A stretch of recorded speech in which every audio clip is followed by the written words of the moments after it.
আসসালামু আলাইকুম। আপনারা সবাই কেমন আছেন? আমি আল্লাহর রহমতে এবং আপনাদের দোয়ায় ভালো আছি, আলহামদুলিল্লাহ। আজকে আমি একটা নতুন বড় ব্লগ নিয়ে চলে আসলাম।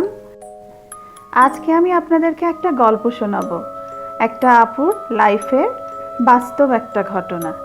জানি না আপনাদের কাছে কেমন লাগবে, আমার কাছে ভালো লেগেছে, তাই আমি আপনাদের সঙ্গে শেয়ার করতে চলে আসলাম। গল্পটা আমি আমার মতো করেই বলার চেষ্টা করছি আপনাদের সঙ্গে।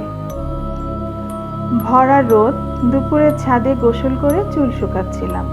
হঠাৎ দেখি সিঁড়ির দিক থেকে এক অদ্ভুত ঠান্ডা বাতাস আসছে।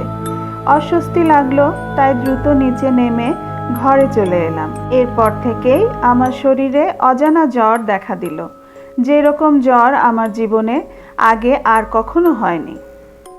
আম্মু বলল এলাকার ফার্মেসির ডাক্তার চৌধুরী আঙ্কেলকে দেখাতে।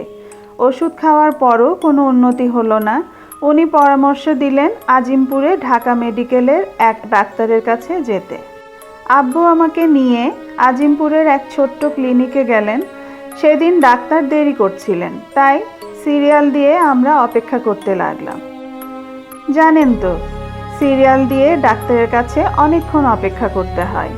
ক্লিনিকের পাশেই কবরস্থান। আব্বু বন্ধুদের সঙ্গে কথা বলছিলেন। আমি অজান্তেই কবরস্থান থেকে একটা জবা ফুল ছিঁড়ে নিলাম। আর তখন মাগরিবের আজান হচ্ছিল। ঠিক সেই সময় একজন বলল, মাইয়া, ফুল ছিঁড়ো না। আমি ঘুরে তাকালাম, কিন্তু দেখলাম কেউ নেই। বুকটা কেমন যেন একটু দম বন্ধ হয়ে গেল। ফুল হাতে নিয়েই চুপচাপ দাঁড়িয়ে রইলাম। আব্বু যখন জিজ্ঞেস করলেন ফুল কোথা থেকে আনলাম, আমি ভয়ে কিছুই বলতে পারলাম না। আর সেই রাত থেকেই আমার প্রচণ্ড জ্বর বেড়ে গেল। মাথা ঘুরেই দাঁড়াতে পারছিলাম না। আব্বুর কোলে ভর করে বাসায় ফিরতে হলো। আম্মু সারা রাত ভেজা পট্টি দিলেন।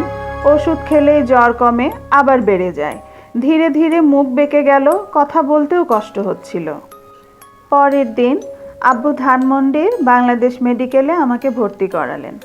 ডাক্তার থেরাপি দিলেন, কিন্তু তেমন কোনোই উন্নতি হচ্ছিল না। বিলও প্রচুর বেড়ে যাচ্ছিল। একসময় আব্বু আমাকে বাসায় নিয়ে এলেন। এরপর এলাকার এক আন্টির কাছে গেলাম, যিনি আসনে বসতেন। আন্টি বলল ওর ওপর কিছু একটা লেগেছে।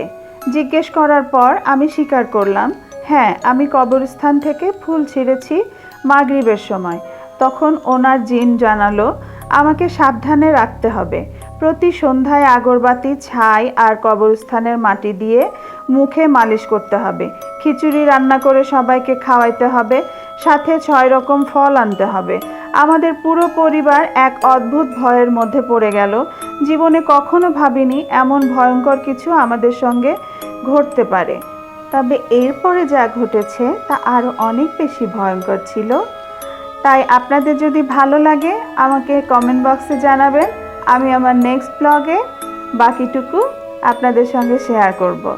সবাই ভালো থাকবেন, সুস্থ থাকবেন, আমার জন্য দোয়া করবেন। দেখা হবে নেক্সট ভিডিওতে।